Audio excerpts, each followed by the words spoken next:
Oh. Wuih, bukan main ah. Mengelip. Tak payah kacau aku boleh tak? Tak payah kacau aku boleh tak? Tak, kata nak tukar color. Ini asal di polis ni. Bukan masalah tukar colour. Engkau ni tak faham ke? Kan, Ha. bila kereta ni aku polish balik, maksudnya poket tak tebal. Poket tak ngam sih, poket tak ngam. Tapi kan bos, Ha. hitam pun okey lah bos.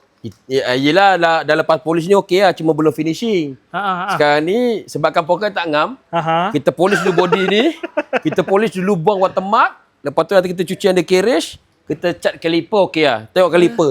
Ini caliper zaman perang keberapa ni lah. Tapi okey bos, ori bos. Yang penting ori. Ha. Jangan tampal bos. Sorry ya bos, jangan tampal bos. Jangan cakap macam tu Nasir, kau ni. Okey. Kereta ni sebenarnya ramai yang minta saya review. Okey. Tapi saya bukan tak nak review. Saya segan. Saya malu. Saya malu. Kalau kereta orang lain, aku review best. Kalau kereta sendiri, aku macam Tapi bos, macam segan nak review. seksi yo. Ha? Seksi yo. Hey, ni kalau ada warna kuning Ni memang tak ada ni. Kejap ni tukar ni color warna ni. idaman aku. Tapi poket tak ngam. Ha? Poket tak ngam. Kok ada yang nak belanja ke apa ke, boleh cerita lah, boleh cerita. Kan, ni Evo. Oh. Oh, tepuk sikit buntut dia. Woo.